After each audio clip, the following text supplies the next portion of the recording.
राजनीतिक पार्टियां हैं, उनका अपना होता है कि मेरा वोट बैंक, जिसे कहते हैं वोट बैंक, उन्हें वोट चाहिए, उसके लिए वो लोगों को भड़काते हैं। हर धर्म हमें क्या सिखाता है? आपस में प्रेम करना, वैर करना नहीं सिखाता। तो ये सारे मंदिर, ये सारे मस्जिद, ये सारे गिरजाघर, ये गुरुद्वारे या जितने भी धर्म स्थल हैं, और मानव खत्म हो गया, कौन जाएगा पूजा करने के लिए? नमस्कार, स्वागत है आप सभी का हिंदुस्तान 24 पर और मैं आप सबके साथ विपिन चौधरी। हिंदू, मुस्लिम, सिख, ईसाई आपस में है भाई भाई। वही ईश्वर है, वही अल्लाह है, वही गॉड है, वही वाहे गुरु है। तो फिर इस देश में हिंदू और मुसलमान के नाम पर झगड़े क्यों हैं? उस परमात्मा के नाम पर झगड़े क्यों हैं? क्यों इस देश में संभल जैसी घटनाएं हो रही हैं और क्यों इस देश में बहराइच जैसी घटना हो रही है?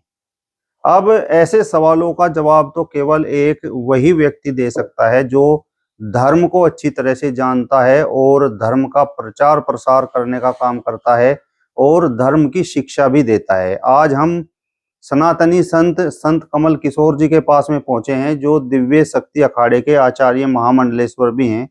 महाराज जी, बहुत बहुत स्वागत है आपका हिंदुस्तान 24 पर। विपिन चौधरी जी, आपका भी बहुत बहुत धन्यवाद, स्वागत। और हिंदुस्तान 24 के दर्शकों को भी हमारा अभिवादन, अभिनंदन, वंदन स्वीकार हो। महाराज जी, आप तो हमेशा कहते हैं कि हिंदू, मुस्लिम, सिख, ईसाई आपस में हैं भाई भाई। वही ईश्वर है, वही अल्लाह है, वही गॉड है और वही वाहे गुरु है। तो फिर इस देश में हिंदू मुस्लिम के नाम पर झगड़े क्यों हैं? क्यों मंदिर मस्जिद के नाम पर झगड़े हैं? क्यों संभल जैसी घटनाएं हो रही हैं? क्यों बहराइच जैसी घटना हुई है? जहां तक ईश्वर का सवाल है, गॉड का सवाल है, अल्लाह का सवाल है, वो एक है। मुसलमान कहते हैं अल्लाह एक है, हिंदू कहते हैं, सनातनी कहते हैं ईश्वर एक है, और ईसाई कहते हैं गॉड इज वन। सिख लोग भी यही कहते हैं, एक ओंकार। तो जब वो एक है तो वो एक तो एक ही रहेगा ना। अगर एक के टुकड़े करोगे तो दो हो जाएंगे, तीन हो जाएंगे, चार हो जाएंगे। अगर वो एक है तो मेरा या तुम्हारा अलग अलग कैसे हो सकता है? अगर अलग अलग करके देखोगे तो इसका मतलब तुम्हारा संप्रदाय ये कहता है कि वो एक नहीं है। अब दूसरा प्रश्न आपने किया है, हिंदू, मुस्लिम, सिख, ईसाई आपस में सब भाई भाई। अरे विपिन जी, अगर ये आपस में भाई भाई होते तो ये झगड़े ही क्यों होते? कहने की आवश्यकता पड़ रही है, इसका मतलब ये आपस में भाई भाई नहीं है। ये बहुत बड़ी बात है। इनका आपस में विचार मेल नहीं खाता। विचार मेल नहीं खाता तो समझौते के तहत जी रहे हैं। समझौता भी ऐसा होना चाहिए, मानवता के लिए समझौता, इंसानियत के लिए समझौता। इंसानियत एक ही है और सभी धर्मों का सार भी क्या है? इंसानियत यानी मानवता। मानवता क्या लड़ना सिखाती है? मानवता क्या एक दूसरे पर आक्रमण करना सिखाती है, पत्थरबाजी सिखाती है, या गोली चलाना सिखाती है, या यह सिखाती है कि एक दूसरे को मारकर नीचा दिखाओ और अपने धर्म को श्रेष्ठ बताओ? ऐसा तो मानवता नहीं सिखाती। इसलिए यह सवाल ही बेमाना हो जाता है कि ईश्वर एक है, दो है या पांच है, या हिंदू, मुस्लिम, सिख, ईसाई आपस में भाई भाई हैं या नहीं। संभल जैसी घटनाओं के बारे में आपने जिक्र किया, ऐसी घटनाएं क्यों हो रही हैं? नासमझी के कारण। आपस के अंदर जब समझ ही नहीं होगी तो झगड़ा तो होगा ही होगा। उकसाने वाले बहुत, राजनीतिक पार्टियां उकसाएंगी, दोनों तरफ उकसाती हैं वो, हिंदुओं को भी और मुसलमानों को भी। संभल का सच तो यह है कि जो हरिशंकर जैन जी ने डाली है याचिका कोर्ट में, उस याचिका में सिर्फ उन्होंने यही तो लिखा है कि ये ASI यानी आर्कियोलॉजिकल सर्वे ऑफ इंडिया, पुरातत्व विभाग की बिल्डिंग है। पुरातत्व विभाग की बिल्डिंग में कोई भी जा सकता है, कोई भी आ सकता है। अब ताजमहल है या इंडिया गेट है या कोई भी भारत की धरोहर है, बिल्डिंग कोई भी, उसमें कोई भी आ जा सकता है। अब उन्होंने तो यह कहा कि यह आर्कियोलॉजिकल सर्वे ऑफ इंडिया की एक बिल्डिंग है, उसके अंडर है। जिस पर नाजायज कब्जा कर लिया गया है, एएसआई को बाहर निकाल दिया गया है, इसलिए इसका सर्वे होना चाहिए और आर्कियोलॉजिकल सर्वे ऑफ इंडिया यानी कि पुरातत्व विभाग इसका कब्जा वापस ले और सभी लोगों को आने दिया जाए, चाहे हिंदू आए चाहे मुसलमान आए। उन्होंने तो कहीं नहीं कहा कि हिंदू आए तो मुसलमान नहीं आएंगे, ऐसा तो कुछ नहीं उन्होंने कहा। कब्जा किसने कर लिया है? कब्जा मुसलमानों ने उसमें मस्जिद बना दी है। अब वहां पर हिंदू नहीं जा सकते, कोई दूसरा नहीं जा सकता, लेकिन बिल्डिंग का मालिक कौन है? अभी मैंने सुना कि एक बैरिस्टर ओवैसी जी हैं, उन्होंने ये कहा। इधर से हमारे सहारनपुर के ही सांसद हैं इमरान मसूद, उन्होंने भी कहा कि 1991 में एक वर्शिप एक्ट यानी प्लेसेस ऑफ वर्शिप एक्ट पास हुआ था। ठीक है, उसमें कहा था कि 1947 से पहले की यथास्थिति रखी जाएगी, सिर्फ अयोध्या को और मथुरा काशी को ये खोला जाए, बाकी किसी को नहीं। तो सवाल ये उठता है, ऐसा तो कोई मुकदमा है ही नहीं। स्वामित्व वहां मंदिर का नहीं है, वहां स्वामित्व किसका है? मालिक कौन है उसका? वो तो एएसआई है, वो तो पुरातत्व विभाग है ना। तो पुरातत्व विभाग का इससे कोई संबंध ही नहीं है। जो पुरातत्व विभाग की बिल्डिंग है, आपने उस पर कब्जा किया है, ना कि आपने मंदिर पे कब्जा किया है, भले ही वो पहले मंदिर था। तो सर्वे अगर कोर्ट ने कह दिया है तो कोर्ट ने अपनी निगाह में सही कहा है। महाराज जी, मेरा सवाल आपसे ये है कि आपने कहा कि मुस्लिमों का कब्जा है, क्या मुस्लिमों ने आजादी के बाद इस पर कब्जा किया? आजादी के बाद ही तो कब्जा हुआ, क्योंकि उससे पहले बिल्डिंग किसकी थी? बिल्डिंग तो पुरातत्व विभाग की थी ना। खदेड़ दिया गया उसको, एएसआई वालों को, जाओ क्योंकि सरकारी जमीन है, भागो। आजादी के बाद वहां पर कब्जा हो मस्जिद का गया। निर्माण किया गया। ये मुझे नहीं पता कौन से सन में कब्जा किया है, लेकिन जो डॉक्यूमेंट्स कहते हैं वो डॉक्यूमेंट्स ये कहते हैं कि ये एएसआई की बिल्डिंग है। ठीक है, पुरातत्व विभाग की बिल्डिंग है, तो पुरातत्व विभाग की बिल्डिंग में कोई भी जा सकता है, कोई भी आ सकता है, कोई रोक टोक नहीं होती उसमें। वो एक तरह से संरक्षित मॉन्यूमेंट वाला, जैसे कहते हैं संरक्षित स्मारक है ना, प्रोटेक्टेड मॉन्यूमेंट माना जाता है। इसी की उन्होंने एप्लीकेशन डाली है। वर्शिप एक्ट यही तो है महाराज जी के आजादी से पहले जो जहां पर अपनी पूजा पद्धति से अपनी पूजा अर्चना कर रहा है, आजादी के बाद भी वो वहीं पर करता रहेगा। बिल्कुल सही कहा आपने। हाँ। लेकिन सवाल यह है, और साथ में यह भी एडिड है कि अगर कोई मस्जिद बनाई गई है मंदिर को तोड़कर, कोर्ट जो है वो एप्लीकेशन एक्सेप्ट नहीं करेगा। ये है वर्शिप एक्ट में। लेकिन यहां तो मंदिर मस्जिद का मामला ही नहीं है, यहां तो ये है कि एएसआई की जो बिल्डिंग है उस पर कब्जे का मामला, यानी कब्जाधारक दूसरा है। मंदिर वालों ने तो मुकदमा किया ही नहीं कोई। ये लोगों का कहना है कि वहां पर हरिहर मंदिर था, हरि माना विष्णु और हर माने शंकर, दोनों का मंदिर था, रहा होगा। और अगर भाई दीवे सर्वे हो भी रहा है तो डरना किस बात का? अगर वो मस्जिद है, सर्वे में घोषित हो जाता है मस्जिद है, तो मस्जिद रहेगी। और अगर उनकी बिल्डिंग है, उनके अंडर में है पुरातत्व विभाग के, तो फिर सर्वे में उनकी बिल्डिंग है, ओपन हो जाएगी, चारों सभी के लिए ओपन हो जाएगी। फिर इसमें क्या दिक्कत क्या है? महाराज जी, जिस समय मुगल शासन था उस समय मुगल शासकों ने कई ऐसे मंदिर तोड़े और उन्हें मंदिरों को तोड़कर मस्जिदें बनाई, तो वहां पर तो उस समय से ही मुस्लिम समाज के लोग अपनी नमाज अदा करते चले आ रहे हैं। मैं आपको एक छोटी सी बात और बता दूं, मुस्लिम मस्जिद अगर मंदिर को तोड़कर बनाई गई है, मैं नहीं कहता, इन्हीं के मुस्लिम लॉ में है, कानून में है कि उस जगह की अल्लाह नमाज कबूल नहीं करता, अगर बनाई गई है तो। हां, अगर किसी ने दान में जगह दी है, उस पर मस्जिद बनाई गई है, बिल्कुल कबूल होगी। लेकिन अगर जबरदस्ती ले ली गई, छीन ली गई या तोड़कर बनाई गई, मंदिर के ऊपर मस्जिद बनाई गई, तो अल्लाह वहां की नमाज कबूल नहीं करता। मैं नहीं कह रहा, ये उनका कानून कह रहा है, आप उनका कानून पढ़ लें। महाराज जी, मेरा सवाल आपसे ये है, तो फिर संविधान कानून क्या है? जब कानून बना हुआ है कि आजादी से पहले जो जिस तरीके से अपनी पूजा अर्चना करते चले आ रहे थे, वो आजादी के बाद भी उसी तरीके से करते रहेंगे। करते रहे, हम कब कह रहे हैं? मैं भी नहीं कहता हूं करें। और यहां ऐसा तो कोई सवाल ही नहीं उठा ना। यहां तो ये सवाल उठा है, यहां तो ये कहा ही नहीं गया कि मंदिर तोड़ के मस्जिद बनाई गई, ये नहीं कहा है। आप रिट पिटीशन में देखिए, हरिशंकर जैन जी का आप पूरा बयान सुनिए, नहीं, उन्होंने कहीं नहीं कहा है। उन्होंने कहा कि ये पुरातत्व विभाग की बिल्डिंग है, पुरातत्व विभाग को वापस दी जाए, बस बात खत्म हो गई। उन्होंने तो ये कहा ही नहीं कि इसमें मंदिर का कब्जा हमें चाहिए, हिंदुओं को कब्जा चाहिए, ऐसा तो कुछ नहीं कहा है। ये उन्हीं के शब्द हैं, मेरे शब्द नहीं है। अगर वहां पर मस्जिद के बजाय मंदिर निकलता है तो फिर मंदिर निकलता है तो भी एएसआई जाने, पुरातत्व विभाग जाने, क्योंकि पुरातत्व विभाग की वो बिल्डिंग है।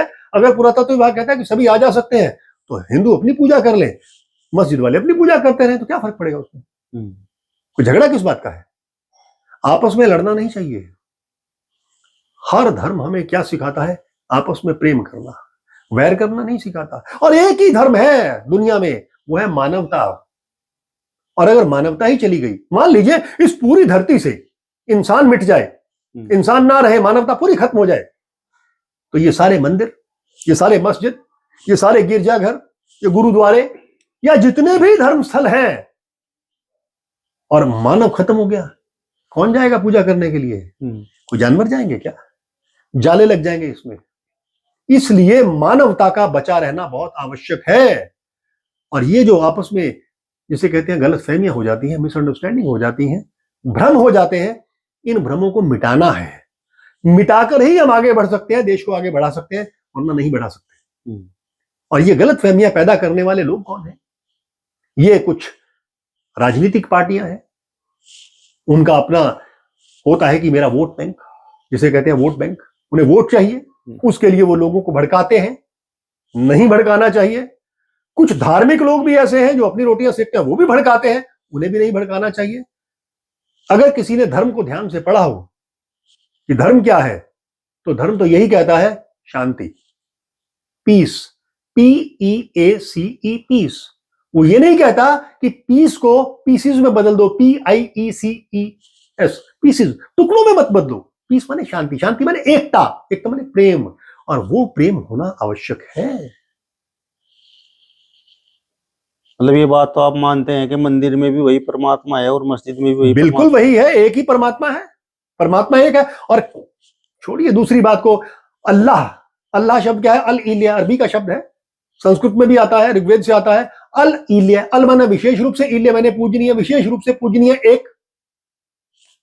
बात खत्म हो गई ना? क्या आप लोगों से अपील करेंगे कि संभल की जामा मस्जिद में वही परमात्मा है जो हिंदू मंदिरों में है, और आप हिंदुओं से अपील करेंगे कि आप इस पर अपना दावा छोड़ दीजिए? हिंदुओं ने तो दावा किया ही नहीं, ये तो कहा ही नहीं कि हमें मंदिर वापस चाहिए, ऐसा तो कोई दावा कोर्ट में पेश ही नहीं हुआ है। और दूसरी बात, उनका मंदिर में और मस्जिद में भगवान एक है ना, ईश्वर एक है ना, तो हम तो ये कहते हैं फिर ये लड़ाई झगड़े क्यों? धर्म के नाम पर, जातीयता के नाम पर, क्षेत्रीयता के नाम पर, भाषा के नाम पर, ये क्यों दंगे फसाद? अरे रक्त को सड़कों पे मत बहाओ। अभी 4 लोगों की वहां मृत्यु हो गई। जिन लोगों ने अपने बच्चे खोए या जो इंसान मरे हैं, उनके घर वालों से जाके पूछो उनके दिल में कैसा दर्द होता है। अपना जब कोई चला जाता है तब बहुत दर्द होता है। लेकिन पत्थरबाजी भी गलत है, पुलिस वाले भी घायल हुए हैं, जबकि बार बार ये कहा गया, समझाया गया कि देखो ऐसा कुछ नहीं है। एक छोटी सी गलतफहमी जो अभी वहां के वो अंदर मस्जिद के जो अंदर रहते हैं बड़े मुखिया, वो ये बता रहे थे कि पानी जब बाहर निकला हौज का फोटोग्राफी के लिए, तो भूलवश, भ्रमवश लोगों ने ये समझने के अंदर खुदाई हो रही है, जबकि खाली फोटोग्राफी हो रही थी। एक बात और भी प्रश्न उठता है, इतने सारे पत्थरबाज कहां से आए, किसने उनको भड़काया? ये सब जांच का विषय है। पत्थर क्यों मारे गए, पुलिस पे पथराव क्यों हुआ, किसने किया? नहीं होना चाहिए था। पुलिस वाले भी घायल हुए हैं। और मैंने एक्स डीजीपी का बयान सुना है, वहां के कमिश्नर का बयान भी सुना है। उन्होंने यही कहा है कि हमने तो रबर की गोलियां चलाई। रबर की गोली से तो आदमी मरता नहीं है, चोट जरूर लगती है थोड़ी। तो गोलियां चलाई किसने? 315 बोर की गोलियां चली, छर्रे लगे, कहां से आए वो तो अवैध असला है, आया कहां से? पुलिस वालों के पास तो ये होता नहीं है। ये सारे जांच के विषय हैं। ये जांच का विषय नहीं है कि रात में ही सर्वे का आदेश दे दिया गया। ये जांच का विषय नहीं है कि जब एक बार सर्वे हो गया था तो दोबारा फिर सर्वे के आदेश दे दिए गए। हाँ। क्या ये जांच का विषय नहीं है कि जो दोबारा से सर्वे करने की जो टीम गई हुई थी और उनके आगे कुछ लोग धार्मिक नारे भी लगा रहे थे। हाँ, आपने कहा कि धार्मिक नारे लगा रहे थे, कौन से? जय श्री राम के। लेकिन वो धार्मिक नारे तब लगे जब 11 बजे वो टीम वापस आ रही थी, उसके वीडियोज आए हैं। जब वापस आ रही थी टीम, जाते हुए नारा नहीं लगा। पहली बार जब 19 तारीख को ये सर्वे हुआ है, उसके भी वीडियो है कि अल्लाह अकबर तारा नारा तकबीर के नारे लगे हैं, वहां पे उस समय लगे हैं। अब आपने कहा कि दोबारा सर्वे की आवश्यकता क्या आन पड़ी, ये पॉलिटिकल लीडर्स भी पूछ रहे हैं। 19 तारीख को सर्वे पूरा नहीं हुआ था क्योंकि भीड़ बहुत इकट्ठी हो गई थी, इसलिए मैं नहीं कह रहा हूं, ये सर्वे की टीम कह रही है, जो सर्वे में वकील थे वो लोग कह रहे हैं कि उस समय सर्वे पूरा नहीं हुआ था। तब ये तारीख तय की गई कि चलो 24 को, वैसे 19 से लेकर 29 तक की तारीख तय हुई थी, तो दोबारा सर्वे करना पड़ा। क्या एक ही बार में पूरा सर्वे हो जाता है? उस दिन शाम हो गई थी और ये कहा गया कि आज शाम हो गई है, इसलिए सर्वे जो है वो टाल दिया जाए, आज के लिए टाल दिया जाए। तो नेचुरली बात है कि जब पूरा सर्वे नहीं हुआ तो दोबारा तो होगा ही होगा, उसके लिए भी उन्होंने नोटिस दिया। महाराज जी, मेरा सवाल आपसे ये है कि ये सर्वे केवल मस्जिदों के ही क्यों होते हैं? क्योंकि हिंदू मंदिर जो है वो कभी भी मस्जिद को तोड़ के नहीं बने। मस्जिदें बनी है तो हिंदू मंदिरों को तोड़ के बनी है, मैं नहीं कह रहा हूं, ये इतिहास गवाह है। सारे के सारे ऐतिहासिक लोग जितने भी हैं जिन्होंने इतिहास लिखा है, और ऐसा हो भी रहा है। आप ज्ञानवापी मस्जिद को देख लीजिए। मुझे बताइए, कहीं भी किसी मुस्लिम डिक्शनरी में या मुस्लिम किताब में या कुरान में या किसी हदीस में मुझे दिखा दीजिए कि कहीं ज्ञानवापी शब्द आया हो। आया है कोई? ज्ञानवापी शब्द स्कंद पुराण में आया है। ज्ञानवापी शब्द भगवान शिव की जो शिव महिमा है उसमें आया हुआ है, बाकी तो और कहीं नहीं है ना। हमारे हिंदुओं के ग्रंथों में है ना, तो ज्ञानवापी पे भी कब्जा था या नहीं था? सिद्ध नहीं कर सके कि वो फवारा है। आखिरकार ये चीजें हुई तो है ना। जब खुदाई होती है तो फिर हिंदू मंदिरों के चिन्ह जब निकलते हैं,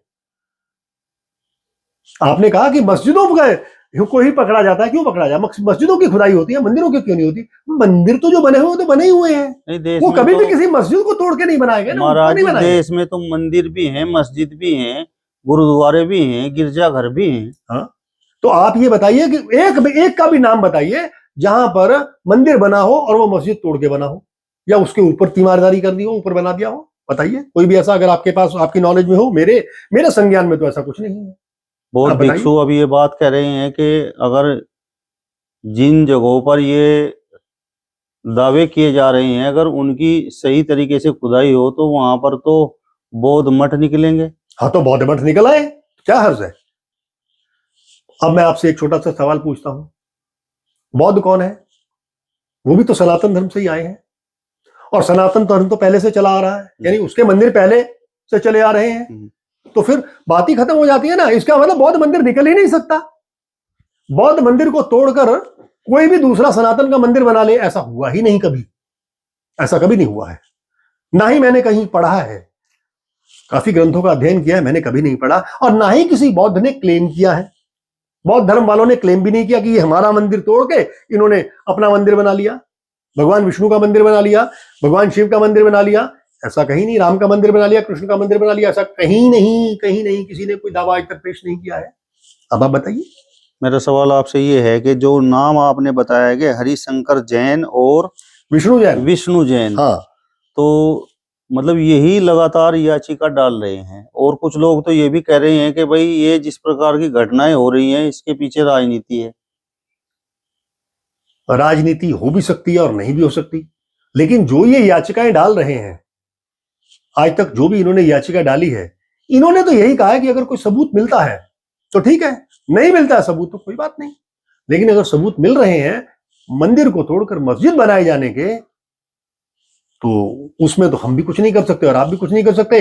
फैसला कोर्ट का है ना, अदालत जाने और वो जाने क्यों कर रहे हैं, ये भी हमें नहीं पता। ये वो जाने, हम नहीं कुछ कह सकते इस बारे में, हम क्योंकि राजनीतिक व्यक्ति नहीं है। महाराज जी, मेरा सवाल आपसे ये है कि अगर मुस्लिम कहीं पर कानून को तोड़ता है तो वो तो फिर शरीयत के हिसाब से इस देश को चलाना चाहता है।